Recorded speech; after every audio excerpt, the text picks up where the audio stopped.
गांव के जो घायल हुए उनसे सरासनिक के अंदर जो किसानों पे बर्बरतापूर्वक लाठीचार्ज किया गया, ये अंग्रेज हुकूमत की याद दिलाता है।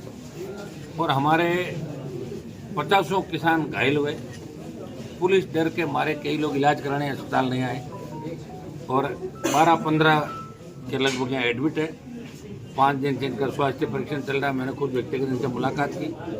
ये दुर्भाग्यपूर्ण है कि हमारे नेता जो इनके वोट से चुनाव जीत के जाते हैं और चुनाव के बाद वो कंपनियों के मुनीम बन जाते हैं और इसलिए किसानों को लाठियां खानी पड़ती है अपनी ज़मीन बचाने के लिए। मैंने पहले भी जब ये आंदोलन करे थे 138 दिन, मैं संघर्ष समिति को धन्यवाद दूंगा। JSW के खिलाफ इन्होंने अपनी ज़मीन बचाने का आंदोलन किया। 20 लाख कोई बड़ी रेट नहीं होती, जो इनकी डिमांड है 20 लाख रुपए प्रति बीघा। और पहले जो ज़मीनें 4 लाख, 3 लाख, 5 लाख पुरानी कांग्रेस सरकार के समय कुछ नेताओं ने मिला के सराज ने दिला दी। और कांग्रेस वालों से अगर कोई बच गया तो भारतीय जनता पार्टी वालों ने इस बार अपना धंधा वहाँ चालू कर दिया। दोनों पार्टियां मिलकर बारी बारी से राजस्थान के किसानों को लूट रही है। और ये लूटा हुआ पिटा हुआ किसान जिसकी हालत आप देख सकते हो, जो अपनी चोटें मुझे दिखा रहा है, ये दुर्भाग्य है। ये वेट कर रहे थे कि हनुमान जी आएंगे और हमें न्याय दिलाएंगे। मैं आश्वस्त करना चाहता हूँ कि इस फैक्ट्री के साथ साथ जितने भी अंबुजा के अंदर जो आंदोलन चल रहा है, दूसरी हमारी जो बाहर की कंपनी, हम ये नहीं चाहते कि रोजगार नहीं हो। नागौर जिले में रोजगार के अवसर बढ़े, नागौर जिले में उद्योगिक इकाइयाँ लगे, लेकिन हमारे किसानों जवानों को कुर्बानी देनी पड़े, इस तरह लाठियों का शिकार नहीं होना पड़े, इस तरह गोली का शिकार नहीं होना पड़े। पुलिस चंद रुपयों के लिए पुलिस ने जो एक खेल खेला, नंगा नाच किया, इसकी मैंने उसी दिन निंदा कर दी थी। और मैं पूरा प्रयास करूंगा कि इस मामले में जितने भी दोषी हैं उन सब के खिलाफ कड़ी कार्रवाई हो और किसानों को उनकी ज़मीन का हक और अधिकार मिले। जितना पैसा ये चाहते हैं उतना पैसा कंपनी से हम लेंगे। जब घी सीधी अंगुली से नहीं निकलता तो अंगुली टेढ़ी करनी पड़ती, टेढ़ी अंगुली करके JSW को झुकाएंगे, अंबुजा को भी ठीक करेंगे, दूसरी जितनी भी सीमेंट कंपनियां यहाँ आई है। और वो नागौर को इस तरह कोई चारा का समझ रहे कि नागौर तो कुछ भी नहीं, कोई भी जाके कुछ भी कर सकता है। ये दुर्भाग्य है कि हमारे नेताओं ने यहाँ की पब्लिक को लड़ना नहीं सीखा है। मैं धन्यवाद दूंगा सरासनी के किसानों का, जवानों का, जिन्होंने, महिलाओं का विशेष रूप से, जिनके आगे एक बार तो पुलिस भाग गई थी। मैंने देखा एक वीडियो जिसमें पुलिस भागती हुई नजर आ रही है। तो कहीं न कहीं एक नई क्रांति की शुरुआत। हम ही नहीं चाहते कानून हमारे हाथ में ले, लेकिन कानून की आड़ में कोई गुंडागर्दी करेगा तो उसका मुकाबला भी किया जाएगा, उससे 2-2 हाथ भी किए जाएंगे।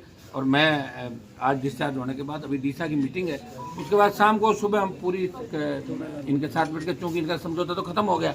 समझौता तो इस बात का था कि भाई FIR दर्ज की 307 और अन्य मामलों में इनके खिलाफ मुकदमा दर्ज कर लिया।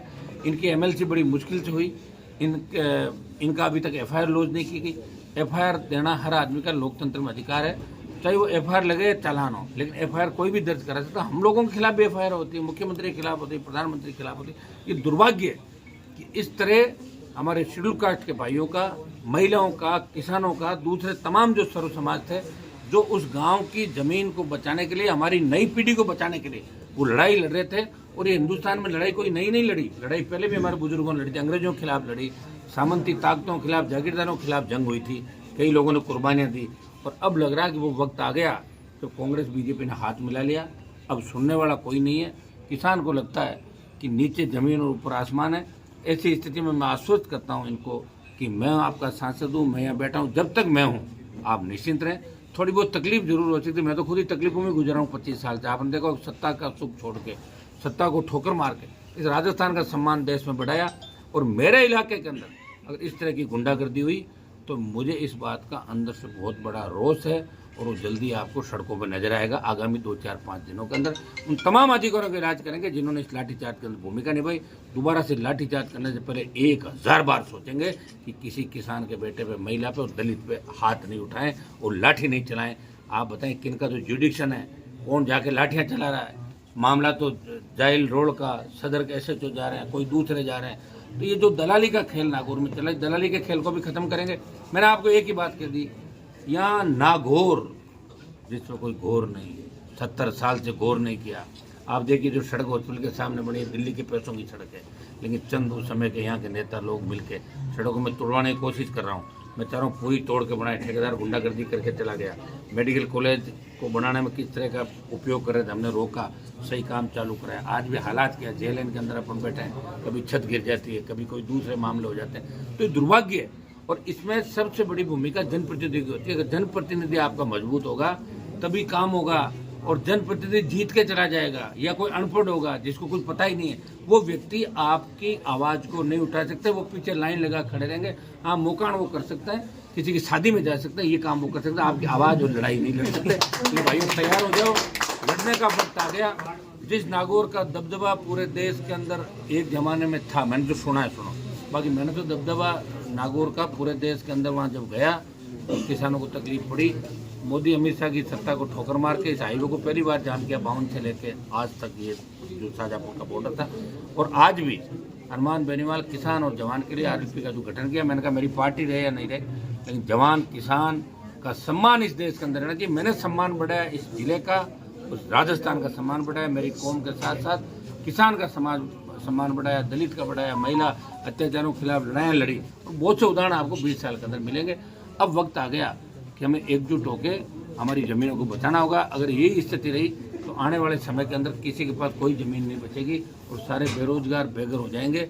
और ऐसा नहीं हो कि देश दूसरी दिशा के अंदर चल पड़े, जिस तरह दूसरे देशों के अंदर हालात हो रहे हैं। आप देख रहे हैं कि वहाँ लॉ एंड ऑर्डर नहीं है। तो जब जनता को लगेगा कि कोई न्याय नहीं दे रहा है तो जनता खुद ही कानून हाथ में लेने को मजबूर हो जाएगी। हम नहीं चाहते कि जनता कानून हाथ में ले।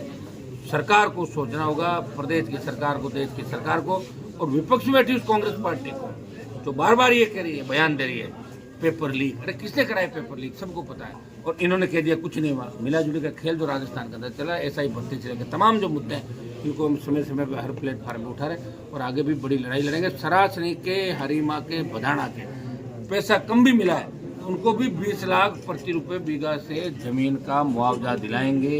ये मैं आपको आश्वस्त करता हूँ। रोजगार यहाँ के लोगों को मिलेगा और यहाँ के लोगों के सामने कंपनी वालों से मैं नाक भी रगड़वाऊंगा पटक के। ये भी मैं आपको आश्वस्त करता हूँ। सर, 2 दर्जन से अधिक लोगों पर मुकदमे हुए जो